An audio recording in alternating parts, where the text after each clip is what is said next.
क्या आप कल्पना कर सकते हैं कि उस बेटी के लिए कितना मुश्किल होगा सब कुछ, जिसके परिवार के 16 सदस्यों को चुन चुन कर मौत की नींद सुला दी गई हो। और तो और किस्मत की ऐसी मारी वो बेटी कि उसे अपने परिवार के अंतिम दर्शन में भी शामिल होने का मौका नहीं मिल सका। लेकिन उसने अपने आंसुओं को बर्बाद नहीं किया और कसम खाई उस मकसद को पूरा करने की जिसके पीछे उसके पूरे परिवार को अपनी जान गंवानी पड़ी। ये बेटी कोई और नहीं थी, ये थी बांग्लादेश के women superhero, the one and only Sheikh हसीना।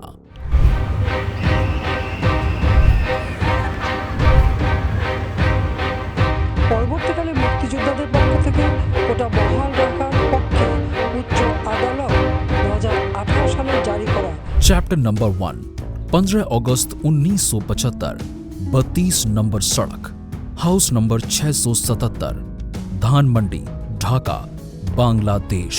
धड़ धड़ धड़ धड़ चलती गोलियों की आवाज, लोगों के चीखने चिल्लाने का तेज कोलाहल, और फिर सब कुछ एकदम शांत।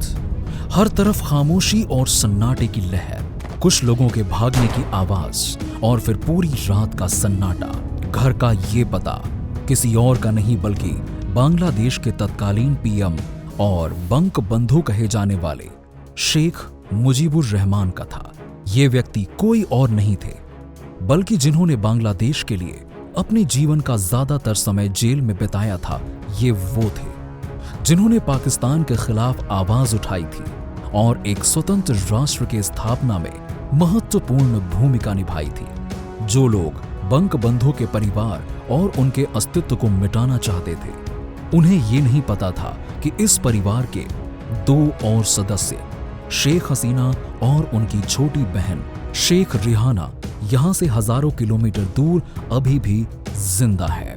जर्मनी में शेख मुजीबुर रहमान की बड़ी बेटी शेख हसीना को घटना की जानकारी मिलती है, जिस पर विश्वास करना उनके लिए काफी मुश्किल हो रहा था, चूंकि उनकी जान को भी खतरा था, क्योंकि बांग्लादेश में सैन्य तख्ता पलट हुआ था। ऐसे में वो अपने परिवार के अंतिम दर्शन के लिए भी नहीं जा सकती थी। लेकिन हसीना ने कसम खाई कि वो ऐसे अपने पिता के सपने को बर्बाद नहीं होने देंगी और देश के विकास में खुद को समर्पित कर देंगी। इन्होंने बांग्लादेश की स्वतंत्रता में अहम भूमिका निभाई थी और अब यहाँ पे उन्होंने भारत से संपर्क किया और इंडिया आ गईं। भारत में देश की प्रधानमंत्री इंदिरा गांधी ने उनका पूरा सहयोग किया और उन्हें घर और उनके पति को परमाणु ऊर्जा विभाग में फेलोशिप भी दे दी।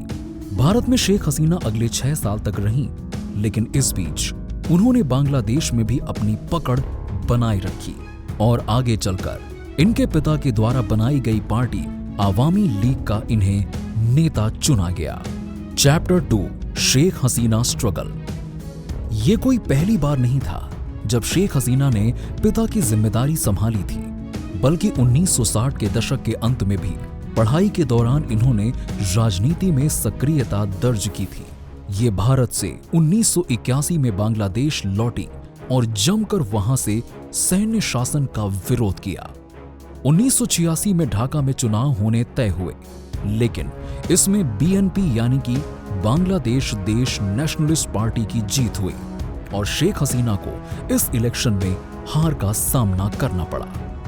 1991 में फिर आम चुनाव हुए, जिसमें शेख हसीना को हार का सामना करना पड़ा।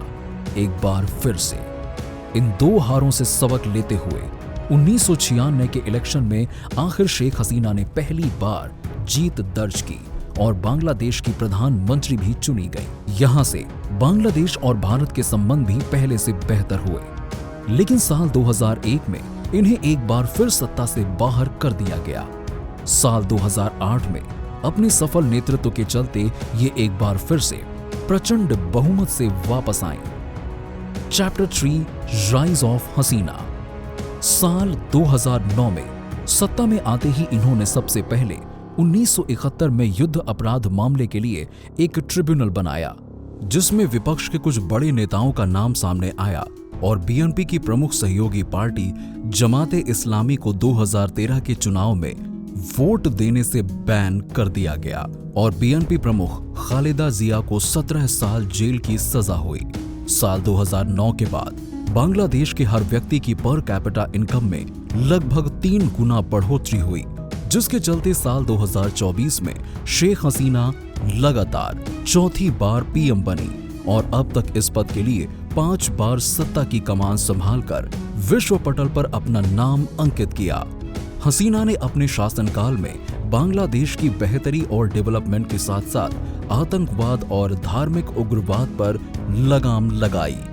चैप्टर 4 कंक्लूजन, जहां आज भी समाज में पुरुष प्रधान वाली मानसिकता है और ज्यादातर देशों में उच्च पदों पर आज भी पुरुष ही आसीन है, ऐसे में एक महिला होकर 5 बार पीएम की कुर्सी संभालते हुए शेख हसीना ने यह साबित कर दिया कि तमाम पुरुषों की मौजूदगी के बाद भी बांग्लादेश की जनता ने उन्हें अपना रोल मॉडल चुना है, जो देश को आगे लेकर आया है और भूखमरी और गरीबी की मार झेल रहे बांग्लादेश जैसे देश को विकासशील देशों की लिस्ट में एक रोल मॉडल की तरह पेश किया है।